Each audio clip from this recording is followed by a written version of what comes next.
우리 하나님 말씀 디모데전서 6장 11절에서 16절까지입니다. 우리 전체적으로 같이 합독하시겠습니다. 오직 너 하나님의 사람아, 이것들을 피하고 의와 경건과 믿음과 사랑과 인내와 온유를 따르며 믿음의 선한 싸움을 싸우라. 영생을 취하라. 이를 위하여 네가 부르심을 받았고 많은 증인 앞에서 선한 증언을 하였도다. 만물을 살게 하신 하나님 앞과 본디오 빌라도를 향하여 선한 증언을 하신 그리스도 예수 앞에서 내가 너를 명하노니, 우리 주 예수 그리스도께서 나타나실 때까지 흠도 없고 책망받을 것도 없이 이 명령을 지키라.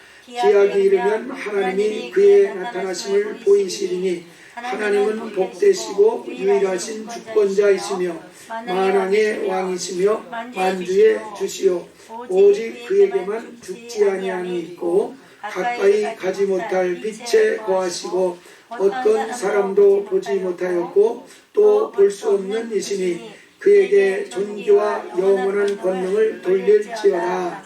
아멘. 날씨가 따뜻해지다가 지난주 또 갑자기 좀 추워져서 또 지내기가 좀 어려운 그런 주간이었습니다. 이 날씨가 추운 것을 생각하니까 인도의 선다싱 선교사의 일화가 생각이 나는데요. 티벳 선교를 많이 했잖아요. 그래서 그 동료와 함께 이제 티벳에 선교를 가게 되는 과정에서 눈 덮인 높은 산을 넘어가야 되는 그런 일이 선다싱 선교사에 있었습니다. 그래서 그것을 건너 이렇게 열심히 산을 넘어가고 있는 중인데 그 산길에, 눈 덮인 산길에 눈에 묻힌 채로 한 사람이 얼어서 이렇게 신음하는 이런 사람을 하나 발견을 한 것입니다. 추우니까 얼어서 점점 이렇게 죽어가는 사람이었던 것 같습니다. 그러니까 이 선다싱이 그냥 지나칠 수가 없어서 동료 보고 우리가 함께 교대로 이 사람 업고서 산을 넘어가자 이렇게 얘기를 했습니다. 그랬더니 그 동료가 그 사람 업고 이 험한 산을 어떻게 업고 가냐, 그냥 가자. 그러다가 결국은 그 동료는 그냥 혼자 걸어가고 이 선다싱 혼자 이 얼어 죽어가는 사람을 들쳐업고 땀을 뻘뻘 흘리면서 그 산을 이렇게 이제 넘어가게 됐습니다. 그런 과정에서 이 얼었던 사람이 이 선다싱의 체온에 의해서 이제 몸이 녹는 겁니다. 그래가지고 깨어나고 그래서 이제 힘을 얻게 돼서 이제 산중턱 넘어서 이제 내려갈 때는 같이 둘이가 이제 걸어가는 상황이 됐습니다. 그런데 가다 보니까 길가에 한 사람이 쓰러져서 얼어 죽어 있는 그런 사람이 있는 것입니다. 가만히 봤더니 그게 누굽니까? 저 같은 동료가 너무너무 추워가지고 결국은 거기서 얼어 죽는. 근데 선다싱 선교사는 얼어 죽지 않은 이유가 그 시체 같은 사람을 들쳐업고 가다 보니까 너무 힘들어가지고 땀이 뻘뻘 나다 보니까 그 추위 그것도 이제 넉넉히 이길 수 있는 이런 그 길이 열려진 것입니다. 그래서 참 이 얘기를 들어보면은 살고자 하면 죽고 죽고자 하면 산다 하는 것을 다시 한번 또 생각하게 되어집니다. 이것은 뭐 성경의 말씀에도 나오지만은 세상 사람들도 아는 그런 그 지혜인 것 같습니다. 사즉생, 생즉사. 누가 한 얘기입니까? 이순신 장관. 필사즉생, 필생즉사인가. 그래서 정말 죽을 각오를 하고 싸우면 안 죽고 산다. 그러나 살려고 하는 각오를 가지고 싸우면 그 사람은 죽는다. 그런 이야기를 사람들이 이렇게 하고 있습니다. 그래서 여러분 신앙생활도 적당히 하려고 하면 살겠어요, 죽겠어요? 그 사람 죽습니다. 신앙생활 죽습니다. 그러나 그냥 죽기 살기로 아주 죽일 것을 각오하고 열심히 신앙생활하고 열심히 예배를 드리면 그 사람 죽겠습니까, 살겠습니까? 오히려 그 사람은 삽니다. 그래서 이 신앙생활도 그냥 적당히 하려고 하면은 신앙생활이 재미도 없고 결국은 신앙생활 졸업하게 되는 쪽으로 가는 것 같습니다. 그러니까 하여튼 내가 세상에서 망하는 한이 있더라도 신앙생활을 한번 제대로 해보자, 확실하게 해보자, 이런 좀 마음에 강한 각오를 가지고 신앙생활을 한다면 그 사람은 오히려 신앙도 살고 이 세상의 삶도 살아날 줄 믿으시기 바랍니다. 우리가 신앙생활을 이렇게 하는 것이 오히려 우리가 사는 길이지 결코 망하는 길이 되어지지 않을 것입니다. 우리 이스라엘 백성들에 대한 여러 가지 도전을 받는 이야기들이 많이 있습니다. 율법을 통해서 이스라엘이 계속해서 교육을 받는 핵심적인 내용이 바로 이 쉐마라고 하는 내용입니다. 바로 이 쉐마라는 것, 신명기 6장 4절 5절의 말씀입니다. 그 말씀의 내용은 이스라엘아 들으라, 우리 하나님 여호와는 오직 유일한 여호와이시니 너는 마음을 다하고 뜻을 다하고 힘을 다해서 주 너희 하나님 여호와를 뭐하랍니까? 사랑하라. 그래서 이 유대인들은 자기 전에 꼭 이 말씀을 암송을 시킨답니다. 자녀들에게. 그리고 일어나면 맨 먼저 이 말씀을 기억하고 암송하게 만드는 것입니다. 그리고 문을 나갈 때 들어올 때마다 이 쉐마를 기억할 수 있도록 문간에다가 이렇게 붙여놓습니다. 이거 뭐라 그러지? 이거 메듀사라고 그러나? 이거를 붙여놓고 항상 이 말씀을 기억하게 만들어주고 있습니다. 그래서 하나님은 유일하신 참 하나님이시라는 것에 대해서 아주 귀에 인이 박이도록, 머리에 인이 박이도록 그것을 이제 교육을 해주는 것입니다. 그렇게 교육을 하는 이유가 뭐겠습니까? 하나님은 절대로 둘이 아니다. 하나님은 오직 한 분이시다. 이걸 아주 절대적으로 그 마음에 새겨 넣는 것입니다. 여러분, 하나님이 둘이 아니고 하나라고 하면은 그분은 절대자시라는 의미입니다. 절대자라는 것이 그분이. 그러니까 모든 만물을 주관하시는 유일하신 신이라는 것입니다. 아멘. 어느 누구도 이 만물을 주관하는 다른 존재가 있지 않고 오직 하나님에 의해서 모든 만물이 지배되고 모든 만물이 주장함을 받는다. 이것에 대한 아주 절대적인 신앙을 이제 갖도록 이렇게 만들어 주는 것입니다. 그래서 그분이 우리는 절대자라고 한다 그러면은 그분을 절대적으로 따라가고 절대적으로 순종해야 될 것입니다. 절대적이기 때문에.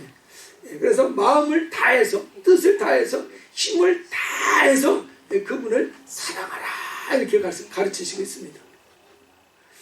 그분을 사랑한다는 것은 요한복음 15장 10절에 보면 내가 아버지의 계명을 지켜서 그의 사랑 안에 거하는 것 같이 너희도 내 계명을 지키면 내 사랑 안에 거하리라. 그분을 사랑한다는 것, 어떻게 사랑을 하는 것입니까? 그분의 계명을 어떻게 하는 거예요? 지키는 것, 순종하는 것. 절대자니까 그의 계명을 절대적으로 지키는 것입니다. 그러니까 내 죽고 사는 문제가 이 계명에 달려있다 이렇게 믿고 절대적으로 그 계명을 따르고 순종하는 그것을 의미하는 것입니다. 주님이 주신 계명, 십계명이 있습니다. 우리가 주의를 이렇게 지키는 것도 그 십계명 범주 안에 들어있는 말씀입니다. 네 번째 계명이 안식일을 구별하고 거룩하게 지켜라. 그 안식일을 완성한 날이 우리 주일이기 때문에 주일을 안식일 이상으로 구별하고 거룩하게 지키는 이것을 하는 것이 필요합니다. 아주 절대적으로 죽기 살기로 이 계명을 지켜라. 그러면은 그것이 너에게 생명이 되고 축복이 되고 능력이 될 것이라는 것을 하나님이 약속하시고 있습니다. 그러니까 절대자시기 때문에 그 절대자의 망명을 절대적으로 따라가면은 하나님이 절대적으로 그 사람을 축복하시고 절대적으로 그 사람을 지켜주실 줄 믿으시기 바랍니다. 그러니까 하나님이 절대적이신 하나님이시기 때문에 이 아홉 번째 계명은 무엇이냐면은 내 이웃에 대해서 거짓 증거하지 말아라. 이 말씀을 드린 이유가 이 뒤에 주택 있지 않습니까? 그게 한 달 전쯤에 그 추운 때가 있었잖아요. 그때 동파 사고가 난 것입니다. 아예 수도 파이프 그 계량기 있는 그쪽이 그냥 얼어가지고 파이프가 끊어져 버렸어요. 그러면서 그냥 천장에 물 새고 그래가지고 그냥 난리가 나고 그랬었습니다. 그래가지고 보험회사에 와서 이제 그것을 다 조사해 갔는데, 가고 난 뒤에 보니까 이 보일러가 문제가 생긴 것입니다. 보일러에 그 라디에이터에서 다 물이 막 새 나와가지고 이 라디에이터가 이렇게 터진 것 같이 보이는 거예요. 그래가지고 그 보험회사에 얘기를 했습니다. 이거 보일러도 문제가 있는 것 같다. 그래서 그거를 그러면은 견적서를 뽑아서 보내주라, 그렇게 얘기를 하더라고요. 그래서 견적서를 뽑으려고 이제 보일러 우리 교회 늘 해주시는 분이 있거든요. 그분한테 와서 봐달라고 그랬더니 라디에이터 이런 거는 전혀 이상이 없고 자동으로 물 공급하는 장치가 문제가 생겨서 물이 좀 역류한 것이다. 그래서 요 라디에이터는 그냥 두고 물 공급 장치만 바꾸면은 문제가 없다, 이렇게 얘기를 하더라고요. 근데 이게 참 유혹이 있는 것입니다. 요 물 공급 장치 몇백 불짜리 하나만 고장났어요 하고 보고를 하는 것이 좋겠습니까? 아니면 라디에이터 다 고장났다고 보고하면 좋겠습니까? 그거 다 고장났다고 보고를 하면은 보험금이 훨씬 많이 나올 거거든요. 그래 이게 참 이게 은근히 고민이 되는 것입니다. 근데 이제 그 보일러 저희를 봐주시는 분한테 이 물공급 장치 고장난 거 그거 견적만 뽑아주셔. 그래서 그거만 몇백 불짜리 올렸어요. 잘했죠? 이 계명에 보면은 네 이웃에 대해서 거짓 증거를 하지 말아라. 그랬습니다. 조금 이렇게 거짓 증거를 하면은 그것이 큰 이익이 될 수 있을지 모릅니다. 그렇지만은 그만큼 돈은 얻었을지 모르지만은 그만큼 하나님은 잃어버리는 것입니다. 하나님을 얻는 것이 이익이에요? 돈을 얻는 것이 이익이에요? 알긴 잘 알아요. 알긴 잘 알아. 하나님을 얻는 것이 진짜 내게 이익입니다. 마귀는 참 아주 유혹이 큽니다. 세상에 참 그런 유혹들이 큰 것입니다. 좀 항상 그렇게 결단을 하면 좋은데 항상 그렇게 못하는 경우가 있습니다. 솔직히. 그런데 어쨌든 결정적일 때 하나님은 보시는 것 같아요. 정말 결정적인 순간에 그가 정직한 쪽을 택하느냐, 결정적인 순간에 조금 찔끔 눈 감는 쪽을 택하느냐, 하나님은 그것을 분명히 보시고 계시다는 사실을 아셔야 됩니다. 안 보시는 것 같지만은 그러나 계명을 늘 택하고 계명을 늘 붙드는 이런 사람을 하나님께서는 그냥 안 내버려 주실 것입니다.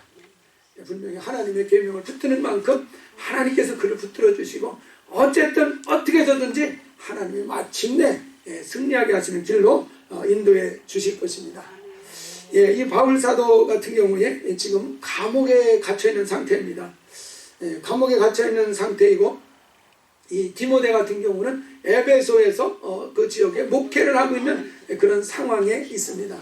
그러니까 직접 가서 디모데를 도울 수는 없습니다. 그래서 감옥에서 이렇게 편지를 써가지고 그 디모데를 격려하고 또 사역을 어떻게 해야 되는지를 잘 가르쳐주는 그런 일을 하고 있습니다.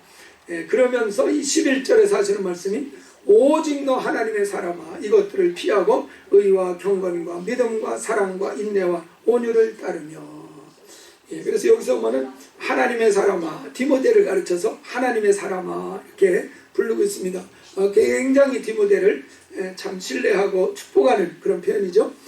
이것들을 피해라 그랬습니다. 여기서 이것들이라는 건 뭘 얘기하겠습니까? 10절입니다. 바로 앞절. 돈을 사랑함이 일만하게 뿌리가 되나니 이것을 탐내는 자들은 미혹을 받아 믿음에서 떠나 많은 근심으로 자기를 찔렀도다. 디모데가 이런 미혹을 받을 수 있을 가능성이 있다는 얘기예요? 없다는 얘기예요? 있다는 얘기입니다. 디모데 바울의 제자를 할지라도 목회자를 할지라도 얼마든지 이런 유혹에 넘어갈 수 있을 가능성이 있다는 것이요. 그러니까 바울이 이것에 대해서 주의해야 된다는 것을 그 감옥에 있으면서도 이것에 대해서 경계를 아끼지 않고 있습니다. 그래서 이것들을 네가 잘 분별하고 이것들을 잘 피해야지 된다. 오직 우리가 사랑해야 될 대상은 하나님 여호와, 우리 주 예수 그리스도 한 분뿐이시다. 이것을 다시 한번 일깨워주는 그런 이야기를 하고 있습니다. 그러면서 그런 것들은 절대적으로 피해야 되고 대신에 너희가 추구해야 될 사람들이 있다. 6가지를 여기에서 말하고 있습니다. 의와 경건과 믿음과 사랑과 인내와 온유를 따르라. 이런 것들을 네가 추구해 가야지 된다 하는 것을 디모데에게 잘 가르쳐 주고 있습니다. 이것이 어떤 의미가 있느냐? 12절에서 이것은 믿음의 선한 싸움을 싸우는 의미가 있는 내용들이다. 그리고 영생을 취하는 길이 이것을 추구해가는 길이다 하는 것을 아주 구체적으로 디모데에게 잘 설명해 주고 있습니다. 이 믿음의 선한 싸움, 선한 것을 이루기 위한 싸움입니다. 바로 이 6가지를 따라가고자 하는, 추구하는 이런 삶이 된다면 이것이 바로 선한 것을 이루기 위한 귀한 싸움이 된다는 것이요. 이것을 추구하지 않는 것은 반대로 악한 것을 추구하는, 악한 것을 얻기 위한 싸움이 되어질 것입니다. 그래서 이 믿음의 선한 싸움을 싸워가라 하는 것을 말씀을 합니다. 지난번에 저희가 작년 10월에 시어머니 장로학교, 시장학교를 했습니다. 그때 강사님으로 오신 분이 이제 그 온누리교회의 박승자 전도사님이셨는데, 그분이 쭉 내용을 이렇게 이제 강의를 하면서 지금도 강하게 마음속에 들어와 있는 것이 자녀들에게 능력을 부여하는 방법을 얘기한 것입니다. 우리 자녀들이 힘을 얻고 능력을 얻어서 정말 영적 싸움도 이기고 세상에서 싸움도 이기는 자녀들이 되기를 원하지 않습니까? 그러니까 자녀들을 능력 있게 만들어줘야 되는데 어떻게 자녀들을 능력 있게 만들어주겠느냐? 그 얘기를 다루는데 아주 기가 번쩍하더라고요. 근데 그 능력을 부여하는 방법을 설명하는 것이 뭐였냐면은 말로써 능력을 부여한다. 그렇게 얘기를 하더라고요. 그런데 그게 정말 그렇게 될까? 약간 의문이 좀 들었었어요. 그래서 그 말이 잘 이해가 안 가서 계속 제 마음에 남아 있었던 것입니다. 그런데 그것이 진짜구나 하는 것을 깨닫습니다. 우리가 말로써 너는 잘할 수 있어, 너는 분명히 해낼 수 있어, 이렇게 말을 해주는 거, 이게 그냥 말로써만 한다 그러면은 별 능력이 없을 것입니다. 그러나 진짜 믿음을 갖고 그 말을 해준다고 하면은 분명히 그 말대로 자녀들에게 능력을 부여하는 효과가 나타날 것입니다. 그것을 제가 지금 딱 이해가 되는 것이 무엇이냐? 이 목사들도 굉장히 연약한 사람들이 많습니다. 저를 포함해서 연약한 사람들이 많아요. 이 목사에게 여러분들이 능력을 부여해 줄 수 있는 방법이 있습니다. 그것이 뭐겠습니까? 기도해 주시는 것이죠. 그리고 또 하나는 뭐겠습니까? 목사님은 잘 하실 수 있습니다. 이렇게 말해 주는 것입니다. 할렐루야. 그렇게 말 좀 해주시라고 이렇게 그렇지 않고 목사님 그러니까 이렇게 맨날 그렇게 힘든 목회를 하고 계시죠. 이렇게 해야 됩니다 하고 이렇게 얘기를 하면은 능력을 부여하는 게 아니라 능력을 그나마 있는 능력까지도 빼내버리는 것입니다. 바로 믿어준다는 것이 얼마나 힘이 되는지 몰라요. 이렇게 여러분들이 주일날 교회에 나와주시는 것만 해도 이게 저를 믿어준다는 증거잖아요. 그래 안 그래요? 제가 여러분들을 그냥 엉뚱한 말만 해가지고 이상하게 만들어 올 거라 하면은 생각하면은 오지도 않잖아요. 근데 와서 앉아주시다는 것만 해도 힘이 된다는 사실을 여러분 아십니까? 그렇습니다. 진짜 나를 이렇게 믿어주고 있구나. 그런 것이 그 은연중에 내게 뭔가 힘이 된다는 사실을 요즘 세상 발견을 한 것입니다. 그래서 이 박순자 전사님 얘기가 틀린 얘기가 아니구나. 이걸 이제서 제가 확실하게 깨달아요. 자녀들을 향해서 정말 믿음을 가지고 너는 하나님이 지은 작품이 아니가. 하나님이 지으신 작품인데 하나님이 너에게 이미 복을 주셔서 생육하고 번성하고 땅에서 장대하라. 이런 복을 이미 하나님이 주셨어. 그렇기 때문에 너는 능히 이 일 극복할 수 있어. 우리가 믿음을 가지고 자녀들에게 말을 해주면은 자녀들에게 큰 힘이 되고 진짜 큰 능력이 되어집니다. 근데 반대로 그냥 에휴 이놈의 새끼 이것도 못하고 저것도 못하고 맨날 혼내키면은 자녀들이 어떻게 되겠어요? 그 혼내킨 대로 될 것입니다. 그게 참 조심해야 돼요. 조심해야 돼요. 정말 예수 믿고 나서 한국에 이런 이 자녀 교육 풍토도 완전히 뒤바뀐 것 같습니다. 저희가 잘할 때는 맨날 혼난 기억밖에 없습니다. 이놈의 새끼. 근데 요즘에는 이 예수를 믿고 나니까 이 믿음의 원리를 깨달아가지고 자녀들도 참 믿음으로 이렇게. 그러니까 이 참 한국이 믿음의 분위기가 잡히니까 이 한국의 사람들이 그냥 세계적인 사람들이 막 나오는 것 같아요. 이게 우연이 아닌 것입니다. 주님의 은혜가 이렇게 바탕이 되니까 모든 일들이 그냥 잘 되는 것 같아요. 그냥 잘 돼요. 그래서 정말 이 믿음의 선한 싸움을 싸워가는 것이 중요하다는 것이고, 할 수 있는 것에 대해서 주님 안에서 능력 주신 자 안에서 내가 모든 것을 할 수 있다. 나는 얼마든지 의를 이루어가는 삶을 살아갈 수 있다. 나는 경건을 이루어갈 수 있다. 믿는 믿음으로 사랑을 이룰 수 있다. 인내 감당할 수 있다. 온유한 심령으로 나아갈 수 있다. 이러한 믿음을 가지고 정말 싸움을 계속해서 싸워 나아간다면 분명히 선을 이루는 귀한 삶으로까지 도달할 수 있을 것입니다.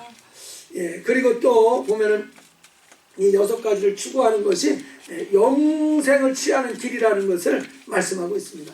영생을 취하는 길이 되어진다. 근데 우리가 사실 예수 믿으면 영생을 얻은 거 아닙니까? 거듭나서 생명을 얻은 거 아닙니까?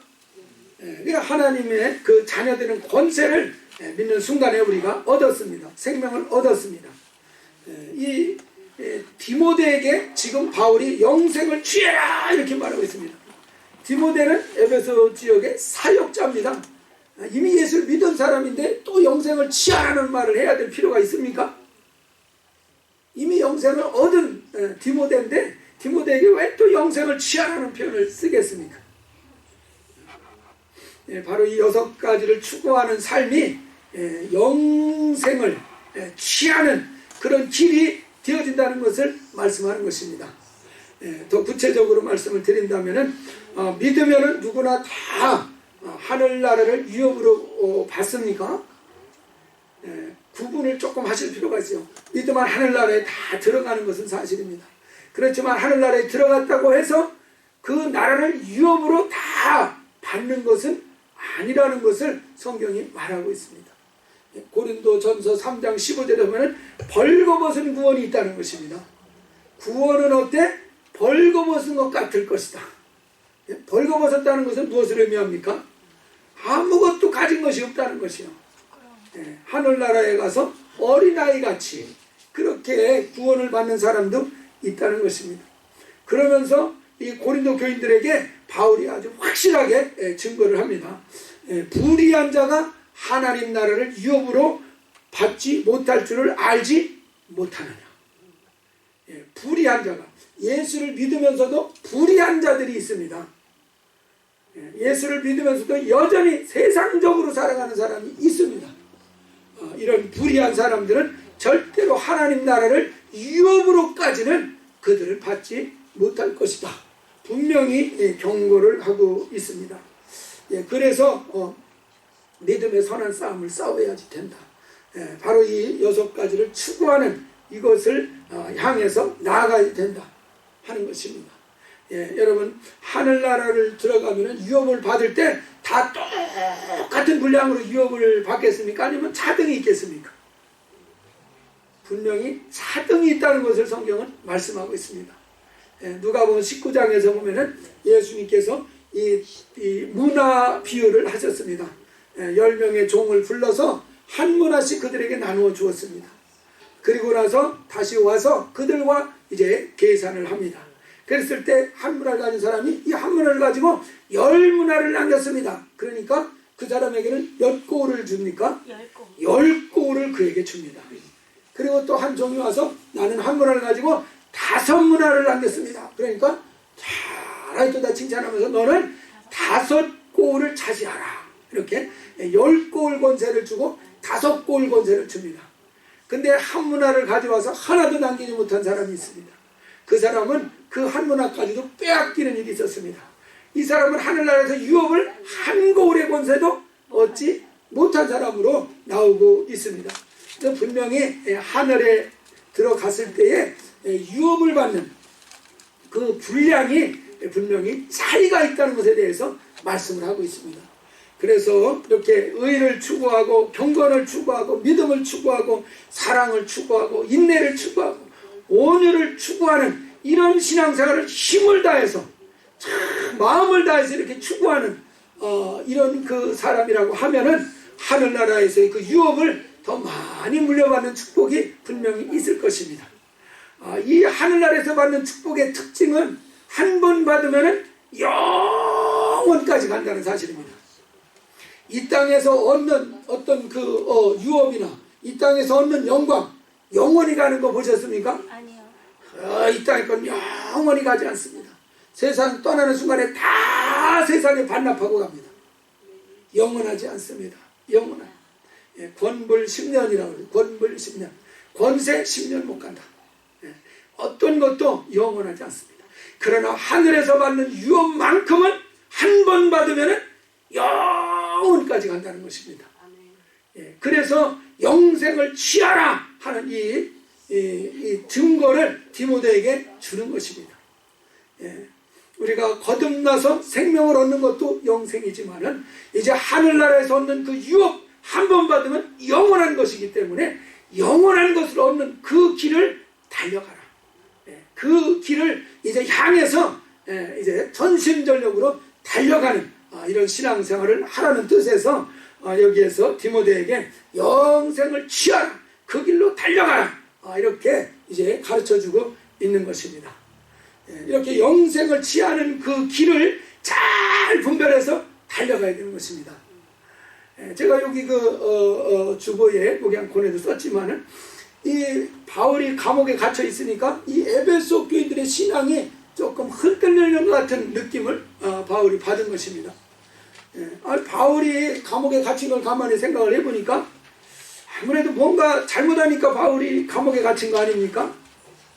그러니까 뭔가 이거 바울 따라가다 보면은 뭔가 어려움이 생길 수 있지 않나 어떤 그 부담을 느끼는 것이 있었습니다. 그것에 대해서 바울은 잘 설명을 해줍니다. 바울이 지금 감옥에 갇힌 것은 복음을 인해서 복음을 전하다가 거기에서 이제 잡혀서 갇히게 된 상황입니다. 그렇다고 한다면 그것은 환난이면 틀림없지만은 고난이기는 하지만은 그 고난은 그냥 고난으로 끝나는 그 고난이 아니라 이것은 오히려 하나님의 상을 받는 하늘의 상급을 받는 그런 그 고난이라는 것을 성경은 잘 가르쳐주고 있습니다. 마태복음 5장 12절에 보면은 주님을 인해서 어려움을 당하고 고난을 당한다면은 그때는 어떻게 하라 그럽니까? 슬퍼하지 말고 기뻐하고 즐거워하라. 왜 기뻐하고 즐거워합니까? 바로 말씀하시는 것이 하늘에 너희 상이 큼이라 그랬습니다.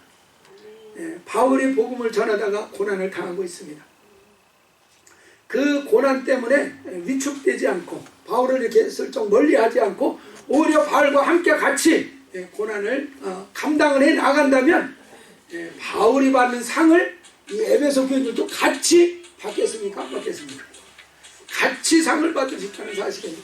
근데 어떤 사람은 이거 바울이 이렇게 어려움을 당하는 거 보니까 바울이랑 같이 하는 것이 좀 부담스럽다. 그래서 그것을 딱 이렇게 피하면은 오히려 그 고난을 면하는 것이 아니라 상 받을 기회를 잃어버린 것이 돼버리고 만다는 사실입니다. 그렇기 때문에 여러분 영생을 취하는 길을 잘 분별해야 된다는 사실입니다. 어떤 것은 영생을 취할 수 있는 놀라운 찬스를 얻었는데 그게 찬스인 줄 모르고 그냥 스스로 버려버리는 경우도 많이 있다는 사실입니다. 그래서 우리의 삶 가운데에서 항상 이것이 의로운 길인가, 경건을 이루는 길인가, 정말 믿음으로 행하는 길인가, 사랑을 이루는 길인가, 인내를 하는 길인가, 온유를 이루는 길인가, 그쪽으로 가셔야 된다는 사실이에요. 말씀을 순종하는 쪽으로 가셔야 된다는 사실입니다. 절대적으로 그 말씀을 순종한 길로 나아가는 것이 우리가 영생을 취하는 확실한 길이 되어진다는 사실을 분명하게 믿으시기 바랍니다. 그래서 잘 분별해서 영생을 취할 수 있는 기회를 놓치지 않고 그 영생을 얻는 기회들을 잘 분별해서 잘 붙들므로써 저 하늘나라에서 영원한 유업을 아주 풍성하게 모두 다 거두시는 귀한 승리의 신앙생활 되시기를 주의 이름으로 축원합니다. 기도하시겠습니다. 이 시간 기도하실 때 내가 영생을 취하는 길로 전심전력에서 달려가고 있는가, 아니면은 그냥 편한 길을, 즐거운 길을, 세상에서 영광 얻는 길만을 내가 추구해가고 있지는 아니한가, 잘 분별할 능력을 주시오. 이제는 영생을 취하는, 영원한 유업을 얻는 그 길을 취하는 그 길로 전심전력 달려가는 신앙 되게 주옵소서. 다 같이 통성으로 기도하시겠습니다.